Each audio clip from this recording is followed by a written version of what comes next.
we have already covered quite a few.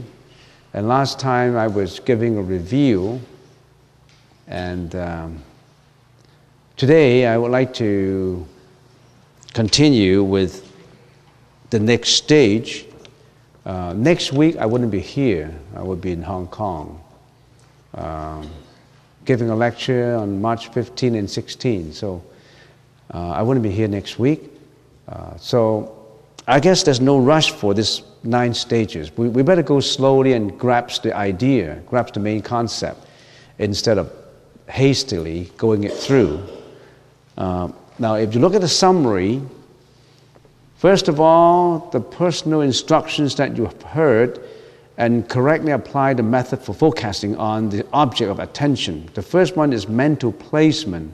You remember there are 9 stages, and the first one, mental placement, is to pull your object of attention to inside. Then repeatedly reflect on the way of setting your attention, and as you are able to bring together a little continuity, sustain a continuous stream of attention, which is continuous placement. So the first one is to gear yourself internally first, prepare yourself, gear yourself internally, which is the mental placement. Second is to keep that thought continuously. And you know that there's object of attention. You already have an object of attention. Does everybody know object of attention? If you don't even know that you have an object of attention, you're not meditating. You're sitting there doing nothing. Object of attention, that word. I'll explain that again, but let's go through, read through it first. So the second is continuous placement. Then if your mindfulness declines and you become distracted, swiftly draw your attention back in and quickly become mindful that you have forgotten the object of meditation.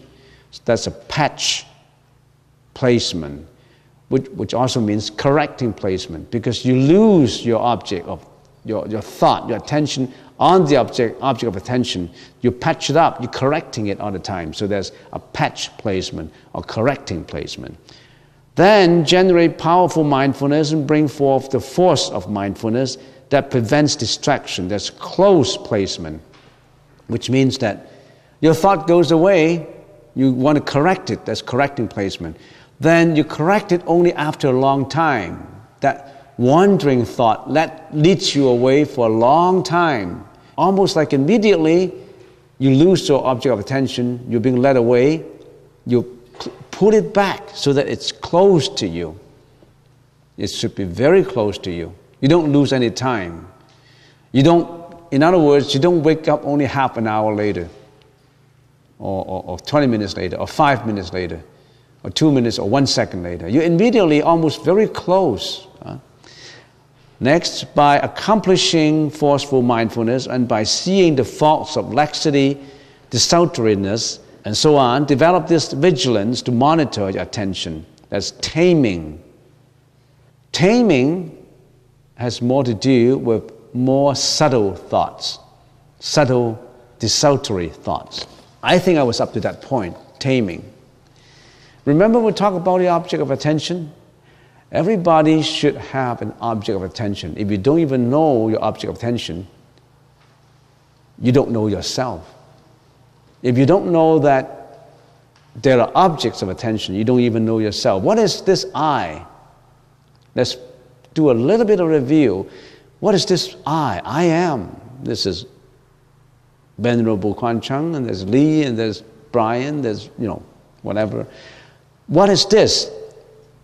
What is this I, that I? Who are you? Where do you come from? You don't say you come from Vancouver. Where do you come from? Where are you from? Where are you going? Where are you going after death? Where were you before you were born? Who is this I? Who is this identity?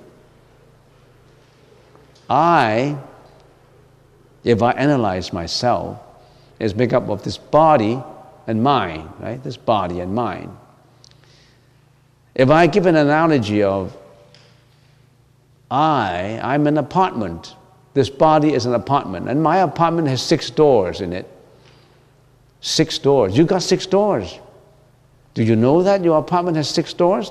This body apartment? This apartment is just rental. No, as I said, no ownership, no title. Because if you have ownership, you don't have to leave. You don't have to leave this apartment if you have ownership. You have absolutely no ownership. You're only leasing it for a short while. For 100 years? 200 years? No. At the most 100 years. And this apartment have 6 doors.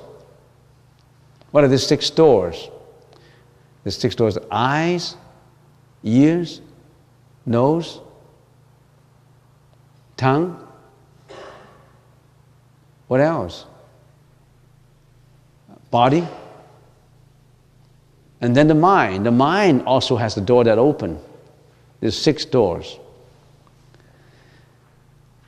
And doors are for what? Doors are for coming in and out. What will be coming into the doors? Maybe you don't realize it. All coming into these doors are your objects of attention. And those objects of attentions, you have to watch them. They are pirates, thieves, robbers, getting you. And you have to guard your doors. You need an alarm system. Do you have an alarm system at the doors? If you don't, you have to install an alarm system. Meditation. You have to understand that you got those doors, and your eyes see.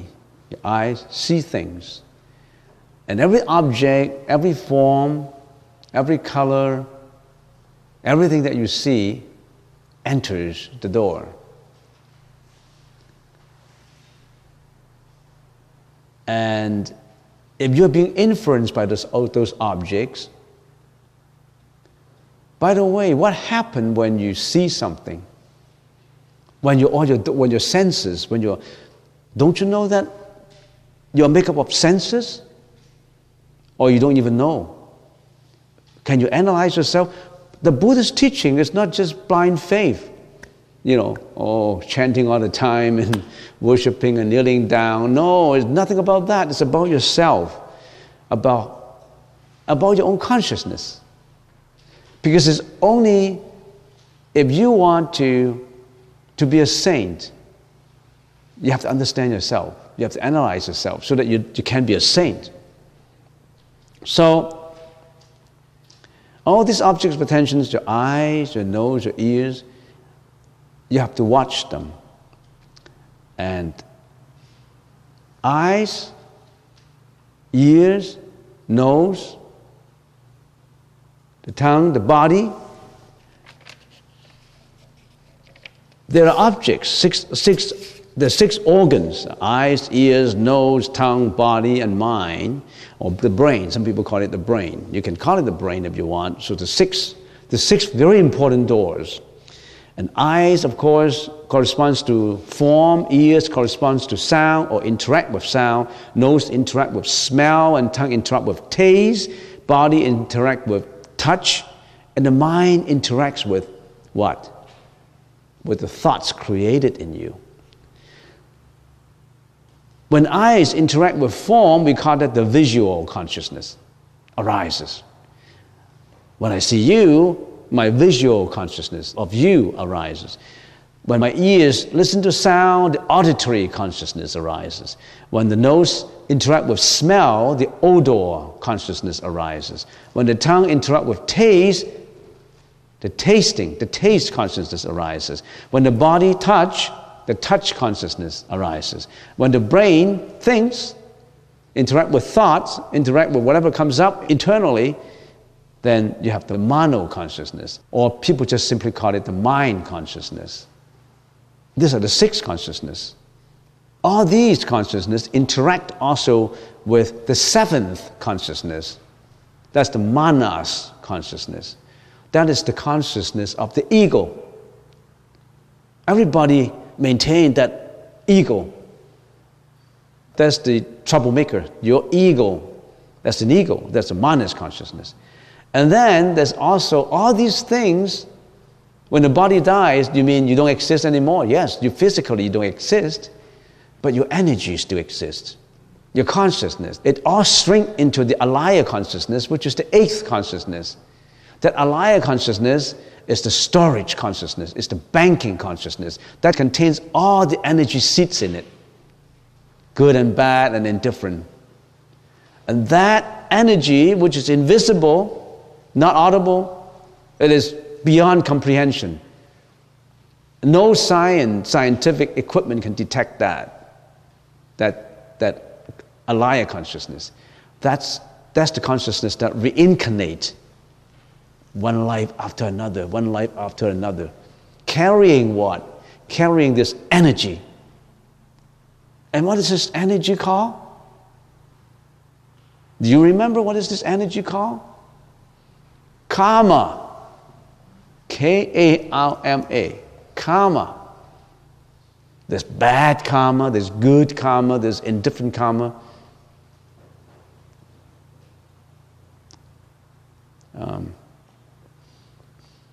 Good karma, you carry good karma with you. It's amazing when you die, you can take nothing with you. Not your bank account, not your assets, or jewelries, or your inventory, your CEO status, your yacht, your mansion, your Rolls Royce, your Benz, your Volkswagen. What can you take with you? They're materials. You can't take nothing of those. How many digits you got in your bank account? 7 digits? 8 digits? 8 digits? 10 digits? They're just digits. When you don't use them, they belong to the bank. They don't belong to you. You make those money. You make money. But if you don't use them, it's always just a bank book. So make sure to use it up before you leave. How do you use it up? Give it back to the society. That's what it comes from. Charity, donation. Oh, that's a sidetrack. So there's a alaya consciousness. You carry nothing, you carry only your karma. It's amazing the good karma you can bring with you when you reincarnate, and also the bad karma. Why are we all different? Some people are rich, some people poor, some people healthy, some people intelligent, some people are stupid, unintelligent. Why? Because we have different karma. Did God give you the karma? Oh, God give me all this bad karma. I don't like it, God should give me good karma. Did God give you karma? If God give you bad karma, is He called a merciful God? If God only give good karma, how come we all suffering? Nothing to do with God. Throw that God concept. It's a superstition. Throw it out. We no God. Just you. You understand? You have to know about yourself. So, who created this karma?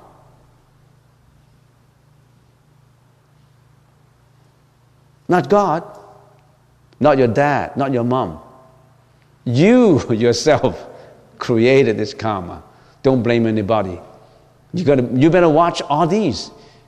And how is karma created? Through what? Through you. Through your behavior, your speech, your thinking. Through all these things we've been talking about. Through consciousness. It's a chain effect.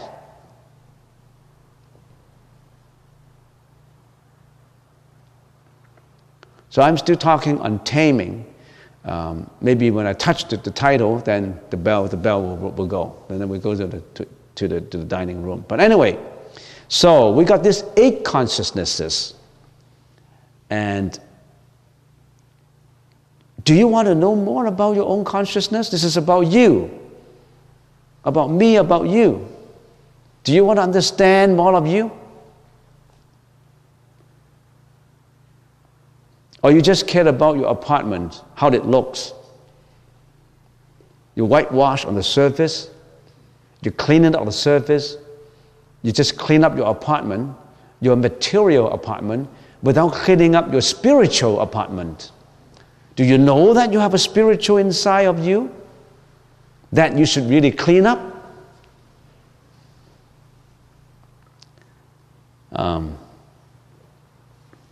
So, we have these 8 consciousnesses. When the eyes see form, any form, when the ears hears sound, when the nose smell, and when the tongue tastes, when the body touch, and when the mind thinks, what happened? What happened when the consciousness is arising? What happened? Many things happen, you know. There's 51 accompanying mental formations at the same time when a consciousness is arising. Maybe next time I'm going to print out those 51 consciousness for mental formations. You know why you have to remember these things? If you remember these things, then you know where your mental affliction comes from. Then you don't have to go to see a psychiatrist for your depression, because you know where it comes from. Maybe you even know more than a psychiatrist, because how can he know you and you don't know yourself? How can you say, I don't know myself, I'll pay $500 for someone to know me?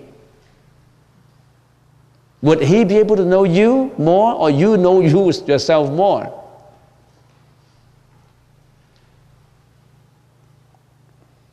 So, what are these 51 mental formations?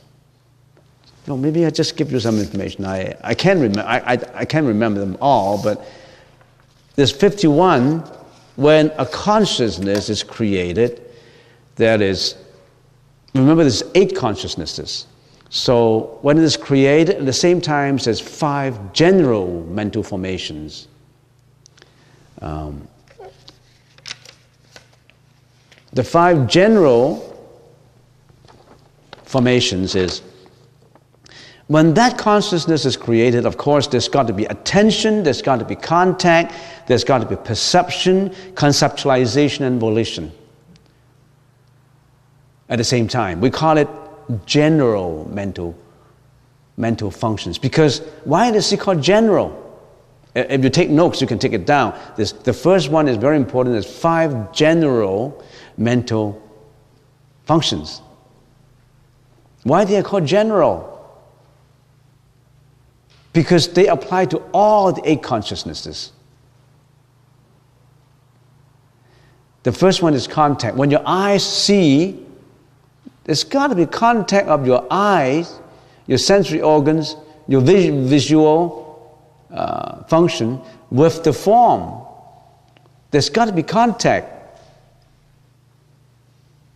The sensory organ has to contact that object.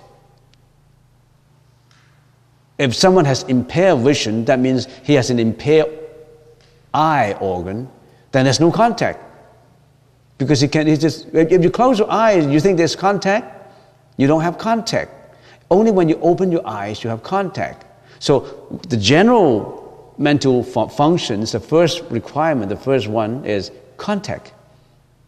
When your ears listen, your auditory organ has to contact the sound. And the sound has to travel through the sound waves into your eardrums. So, just to give you an example, every one of these sensory organs need contact.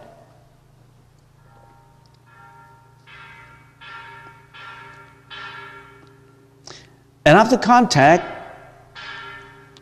after that immediate contact, there is a perception. In other words, it goes a little stage further. You really perceive it.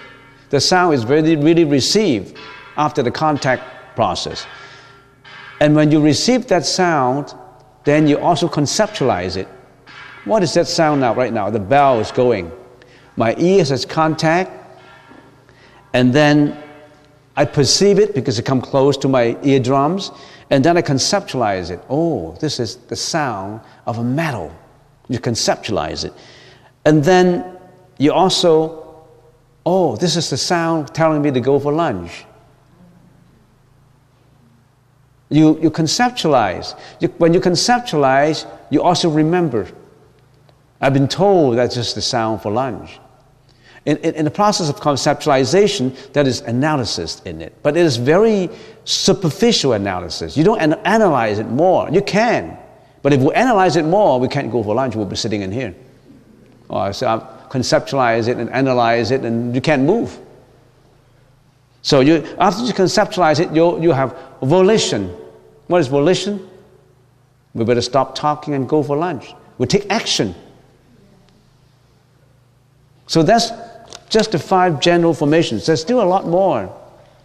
So the study of consciousness is one very profound school of the Buddhist teaching. In the common English, it's called study of the consciousness.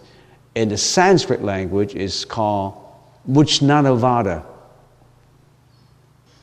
When I come back next time, I'm going to explain more about these 51 mental formations. Why do you have to know it? Do you have to know your own apartment before you know yourself? How do you analyze yourself? How do you know yourself? You think you know yourself? We don't know ourselves. If we know ourselves, we wouldn't go mad, we wouldn't be greedy, we wouldn't have depression, we wouldn't be committing criminal offenses, we wouldn't be jealous, we wouldn't be fear and disappointment and hatred, greediness, you name all those that pull you down, that accumulate in our karma and responsible for our bad deeds and reincarnation. So if you know yourself, you've got to know your own consciousness.